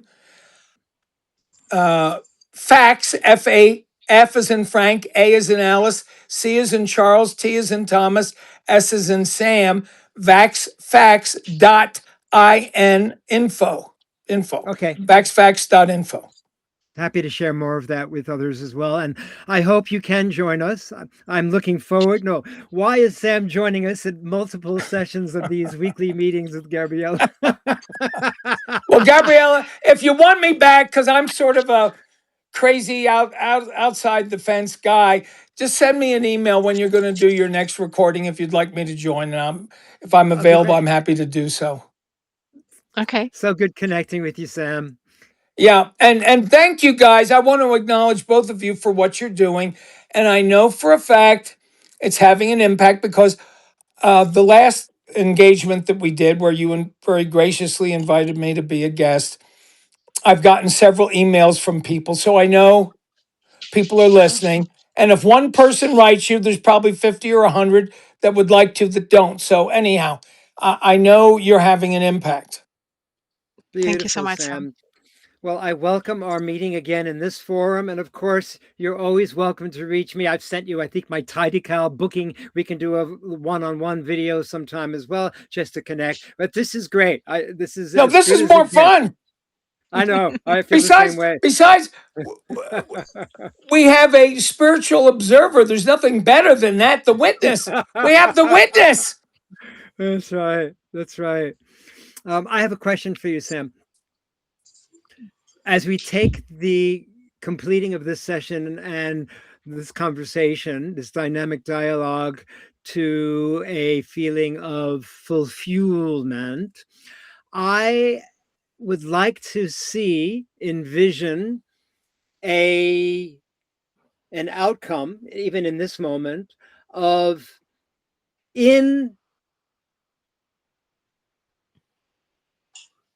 saying to the forces that oppress, I choose to not contract with you. All of those conversations. What was the word that we used earlier? Consent. I do not consent. Yeah. To take that conversation and the seeing of all the negative, whether it's 1/3 of all the being, whatever, or half by, as being in a place of looking at this from the future back to this moment, as though this conversation were part of a larger matrix. What I'm leading to is, how can we all hold this in a way that is a feeling of resolution, if there is such a thing? Or is it just about living in the question? I don't know. No, here's what's happening. The world, the matrix, if you will, that we're living inside, has become, what's the word that I use that's so accurate? It has become brittle. The lattice work of the physical reality we're living in because of the fixed ideas and the controls. We know we're in a system of control externally. It has become ossified. That's the word. It has become ossified, bone-like, brittle and bone-like. Now, and this is a topic for the next conversation, not tonight. Long and about the time you and I met, have either of you heard of the Russian physicist Ilya Prigogine? No. Ilya Prigogine, I think, won a Nobel Prize, something like that, for his work on dissipative structures. Dissipative, dissipative structures. And it deals with entropy in the universe. That entropy also applies to spirituality. We are coming to the end of the matrix that we're all experiencing. Then the question becomes, at the end of that period, does it blow up and become chaotic? Or according to Prigogine's theory, Prigogine said, let me give you an example. So we have the solar system. We're familiar with that's the Earth and the Sun and Mars and everything's moon and everything's circulating more or less. There's little perturbations in there, but more or less it's balanced. Now, according to Prigogine's theory, if a comet, a really big son of a gun comet or planet comes through that solar system, its gravitational effect unhinges the stability of the existing environment. So it's no longer stable. It becomes very unstable or instable. Then the question becomes, does it blow up and deteriorate? Or does it go through this period of instability and then reorder at a higher level? Right.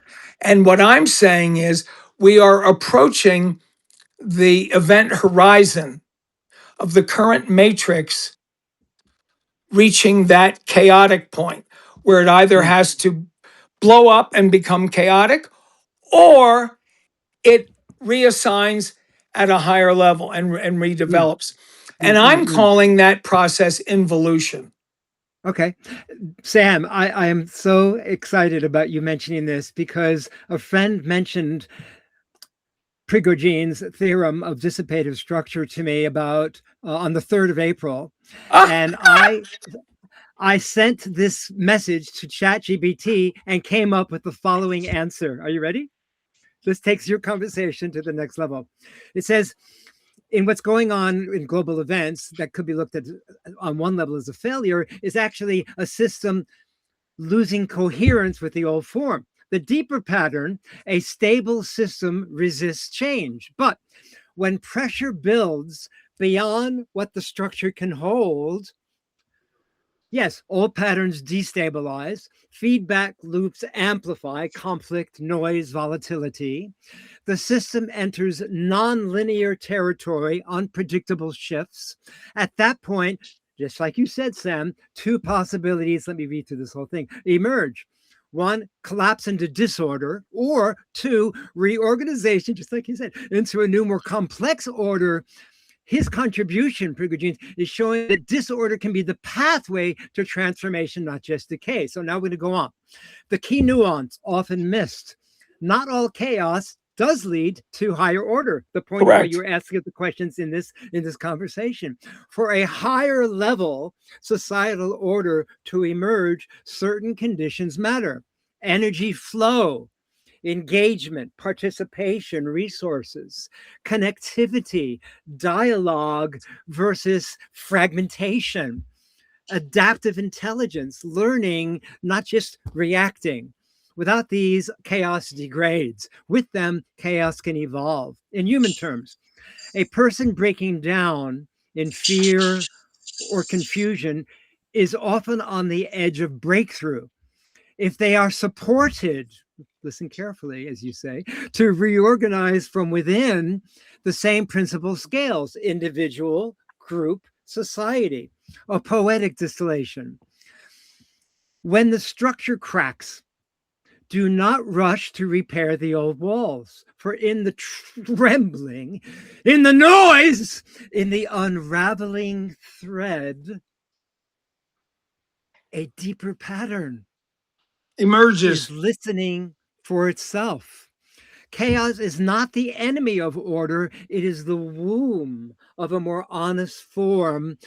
But only those who can stay present inside the storm will help midwife what comes next. Now, I finished this sharing with you.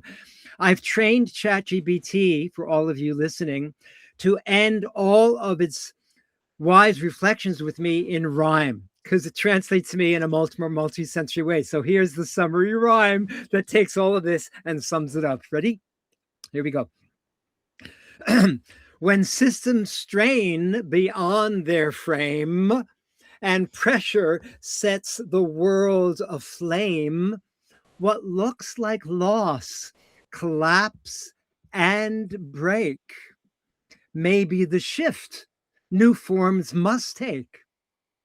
For chaos is not death's decree, but trembling into what can be.